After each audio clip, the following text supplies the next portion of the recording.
Hello and welcome. Today, we're doing a deep dive into the finances of one of India's most exciting sectors, the furniture industry. We're going to peel back the layers, look past the beautiful showrooms, and get right into the numbers, the strategies, and yeah, even the risks that are shaping its future. So here's the big question we're tackling. What is really driving the incredible boom we're all seeing in this industry? I mean, is it just as simple as more people buying more stuff?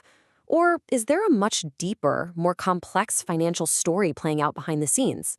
Well, let's find out. First things first, before we get into the nitty-gritty, we've got to zoom out and look at the big picture. You see, the furniture industry isn't growing in a bubble. It's actually being carried forward by some really powerful economic waves. What we're looking at here is pretty much a perfect storm for growth. You've got strong GDP numbers creating a solid foundation, a big government push for manufacturing, and of course, rising incomes, which means more money in people's pockets. And to top it all off, you have this rapid urbanization creating a constant, hungry demand for new home furnishings. These things are all working together, lifting the entire industry up. And check this out. This chart shows you exactly what that perfect storm is creating. The market's already at a hefty $24 billion today, but look at that projection. $60 billion by 2033. That's more than doubling in size in less than 10 years. The scale of this opportunity is just massive. Okay, so the whole market is booming. We get it. But how does that actually translate to the bottom line for these companies? Let's decode the financials. We're going to zero in on the core furniture category itself to see what the numbers are really telling us. And this, right here, this is where the story gets really interesting. Look at these numbers from 2023 to 2025. Yeah, you can see revenue is growing nicely, which is great, but that's not the real headline here.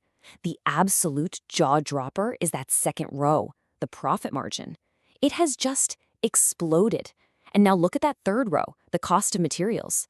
See how it's going in the completely opposite direction? Let's just focus on that margin growth for a second. It goes from a pretty good 8% in 2023 and then just skyrockets to 33% and keeps climbing to 36%. Folks, this isn't just a little bit of growth. This is a complete transformation in how profitable these businesses are.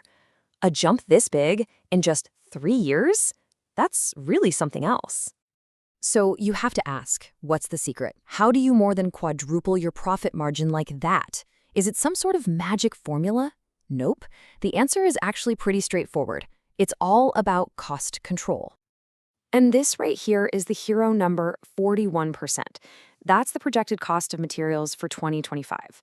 Now, to really get why that number is so huge, you have to remember that just 2 years before, it was way up at 66%.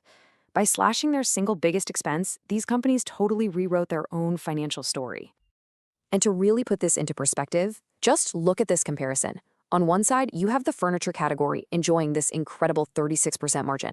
And on the other, you've got the very related beds and bed furnishings category, which is squeaking by on a razor-thin 1.1% margin.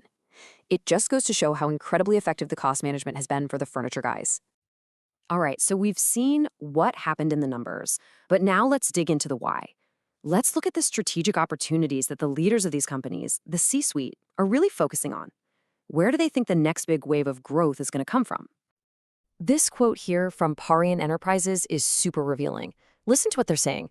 They're not just talking about selling more sofas to people like you and me. They're pointing to this massive surge in demand from huge institutional buyers. We're talking schools, hospitals, and big government projects. And the scale of these markets is just mind-boggling. I mean, the education sector is on track to be worth $225 billion. The medical devices sector, which includes all that hospital furniture, is set to hit $50 billion. And that's not even counting the massive spending on infrastructure, like airports, which all need tons of seating and fixtures. And this chart proves it's not just a theory, it's a real winning strategy. Just look at where Parian gets its business. Over 97% of it comes directly from government and institutional projects. The traditional retail channel, it's barely even a sliver on the chart. They very smartly pivoted to where the big money contracts are. But, it's not all sunshine and roses. Any industry that grows this fast is bound to face some serious challenges. So to get a balanced view, let's switch gears and talk about the risks that these furniture companies have to navigate pretty carefully. So one of the biggest risks, and this was pointed out by Stanley Lifestyles, is putting all your eggs in one basket. When a huge chunk of your money comes from just one or two products, like sofas and recliners, you're pretty vulnerable. All it takes is a change in style or a new competitor, and you could be in real trouble. So what's the fix? Well, it's pretty clear. You diversify. And that's exactly what companies are doing. They're actively managing this risk by expanding into other areas. They're moving into things like kitchens and cabinets, which creates whole new ways to make money and makes them less dependent on that one hero product. Another big headache is the supply chain. If you can't get your raw materials on time, everything just grinds to a halt. So the strategy here has two parts. First, you don't rely on just one supplier. You source from a bunch of different countries.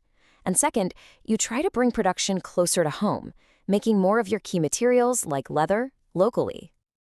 And of course, there are other things to keep an eye on.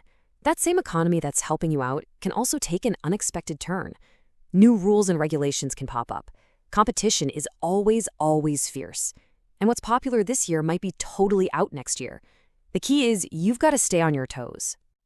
Okay, so we've looked at the booming market, the incredible profit story, the huge opportunities, and the very real risks. Let's pull this all together now and think about what's really next for the furniture category. So when you boil it all down, what should you really take away from all this? Well, four things. 1, the strong economy is giving this market a major boost. 2, the real secret sauce to all this profit isn't just selling more, it's being incredibly smart about controlling costs. 3, the next big gold rush is in those huge institutional markets. And finally, number 4, dealing with risk by diversifying isn't just a nice idea, it's absolutely critical for success. And that really brings us to our final thought. The Indian furniture market is at this fascinating crossroads, caught between these massive opportunities and some pretty big risks. It really feels like the whole thing is a race. The big question is, can these furniture makers innovate with their products, their supply chains, their whole business? Can they do it faster than the next big risk emerges? The answer to that is what's going to define this industry for the next decade.